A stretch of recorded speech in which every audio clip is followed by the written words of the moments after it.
नमस्कार, स्वागत है आपका study for life YouTube channel में।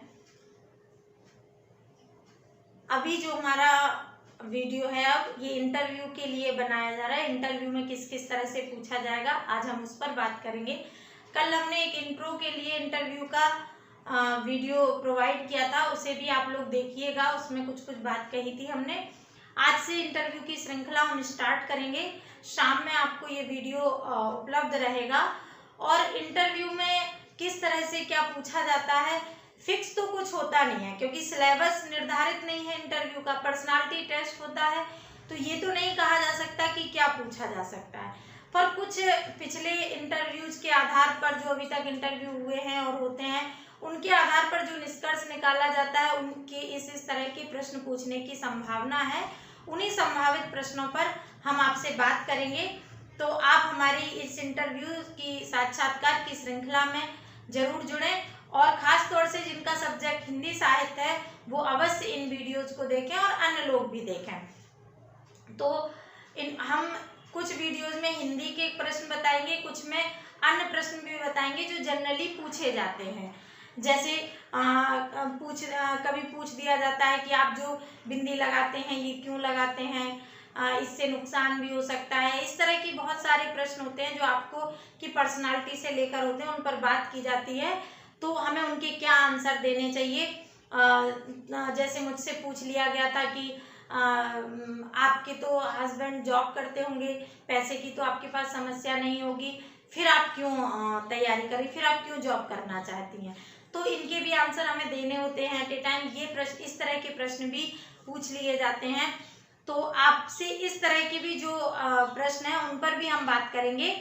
तो आप हमारी वीडियो को अंत तक देखिएगा और इसकी जो श्रृंखला चलेगी 1 2 3 4 करके जितने संभावित प्रश्न होंगे उतनी श्रृंखला बना के आपको वीडियो प्रोवाइड कराएंगे। आप जरूर देखिएगा।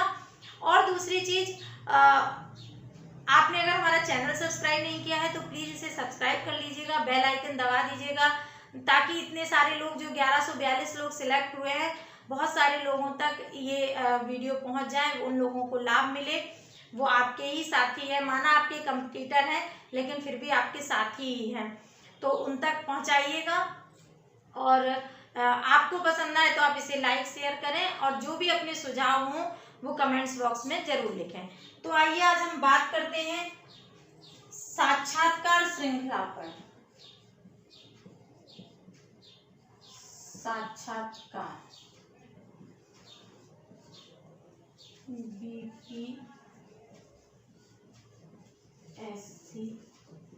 65 इस पर हम बात करते हैं। तो जनरल क्वेश्चन की नहीं, आज हम हिंदी पर बात करते हैं कि आपको हिंदी साहित्य से क्या क्या प्रश्न पूछे जा सकते हैं।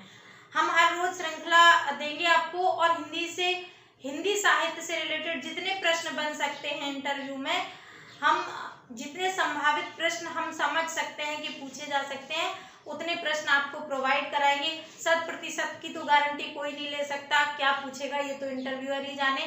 पर जो संभावित है, जो संभावनाएं बनती हैं, जो अभी तक जिस तरह के इंटरव्यू होते रहे हैं उस आधार पर जितने प्रश्न बन सकते हैं हम आपको हर वीडियो में प्रोवाइड कराएंगे। तो आज हम आपसे एक सीधा सीधा प्रश्न करेंगे कि इंटरव्यूअर आपसे पूछता है कि आपने हिंदी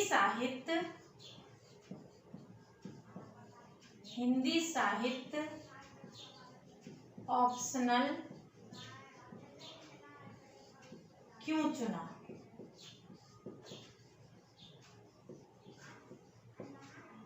इसका सिविल सेवा में क्या योगदान है। ये जनरल सा प्रश्न है, ये इंटरव्यू अक्सर पूछ लेता है।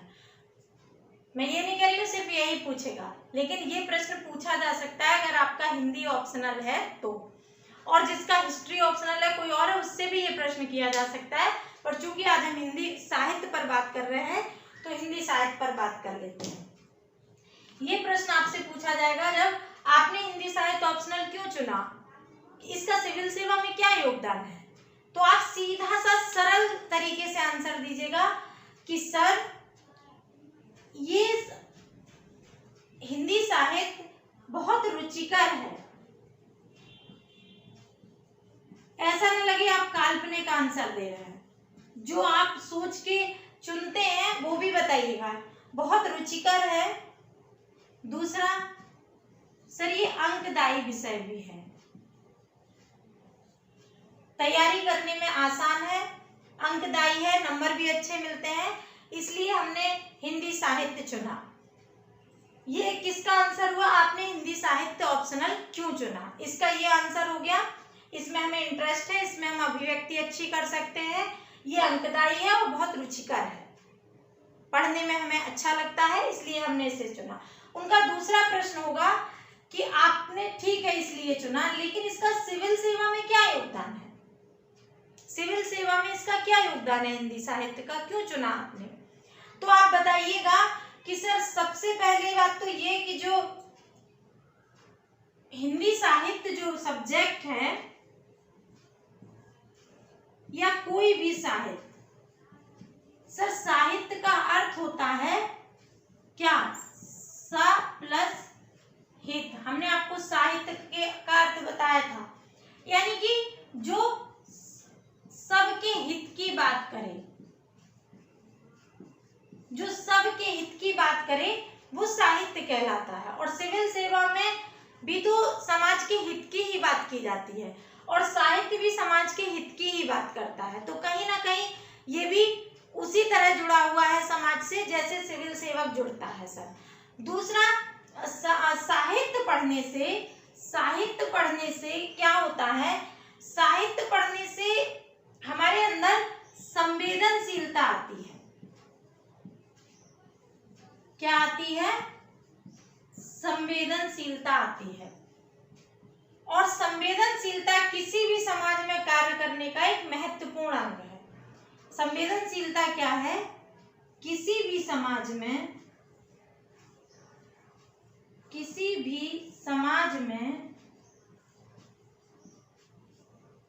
कार्य करने का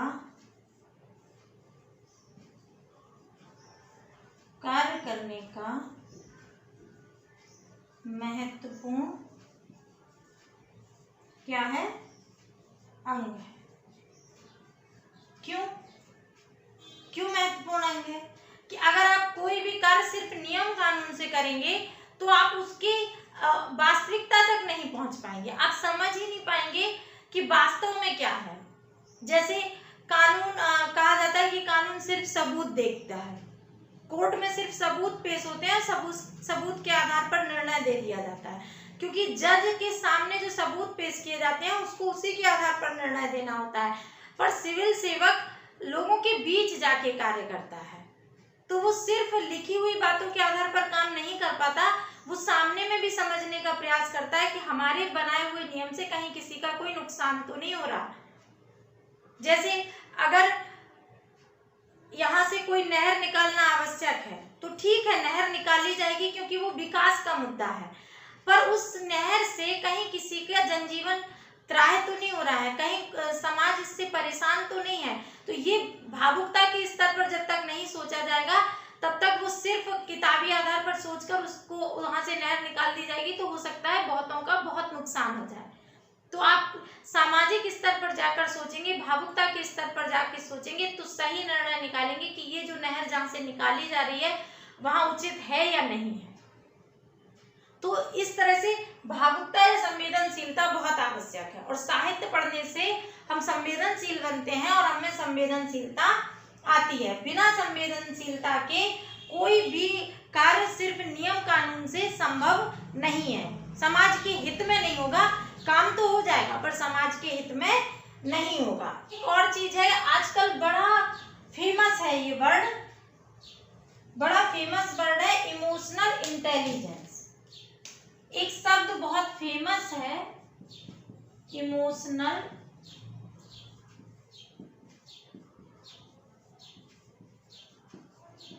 इंटेलिजेंस। इस शब्द का आजकल बहुत प्रयोग हो रहा है कि बुद्धिमत्ता तो हो, बुद्धि तो हो, पर इमोशनल भी हो, भावुकता भी हो लोगों में। और आजकल मशीनीकरण के युग में लोग भी मशीन की तरह काम करने लगे हैं, तो इस शब्द का बहुत महत्व बढ़ गया है। और शायद इसी कारण यूपीएससी ने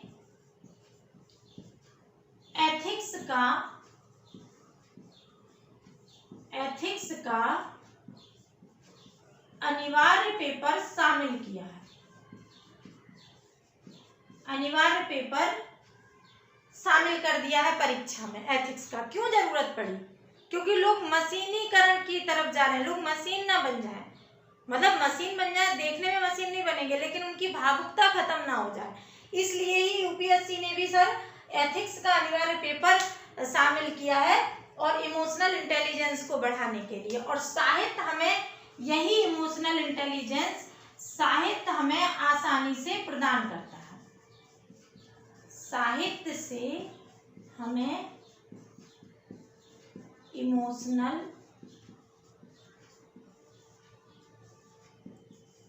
इंटेलिजेंस मिलती है। साहित्य से हमें क्या मिलता है? इमोशनल इंटेलिजेंस बड़ी आसानी से मिल जाती है, और हम भावुकता के आधार पर चीजों को समझ पाते हैं। एक और बात बहुत प्रचलित है, आप ये भी बता सकते हैं कि सर साहित्य को समाज का दर्पण कहा जाता है, यानी कि समाज कैसा है ये साहित्य में साफ साफ दिखाई देता है। तो चूंकि हम तैयारी के दौरान डायरेक्ट समाज में पर हमेशा क्रियाकलाप नहीं कर सकते थे, और साहित्य पढ़ के हमने समाज को बहुत अच्छे से समझ लिया है। जैसे प्रेमचंद को पढ़कर हमने गोदान को पढ़कर हमने किसान की स्थिति को समझा। जैसे अलगोजा पढ़कर हमने लोगों की संयुक्त परिवार की स्थिति को समझा।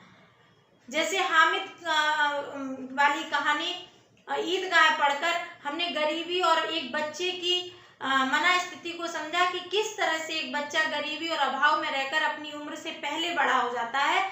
ये सब चीजें हमने साहित्य में पढ़कर ही समझ ली, हमें समाज में जाकर समझने की जरूरत नहीं पड़ी।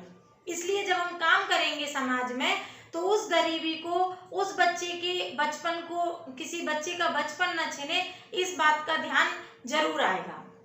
तो इस तरह से इन प्रश्न का उत्तर आप आराम से दे सकते हैं अगर आपसे पूछा जाए कि आपने साहित्य क्यों चुना। और न सिर्फ हिंदी साहित्य, बल्कि अगर किसी का संस्कृत साहित्य है, अंग्रेजी साहित्य है, कोई भी साहित्य है, पाली साहित्य है, सभी में ये नियम लागू होता है। ये चीजें सब, ये प्रश्न के उत्तर सभी में एक जैसे ही दिए जा सकते हैं। तो आप इस वीडियो को देखिएगा।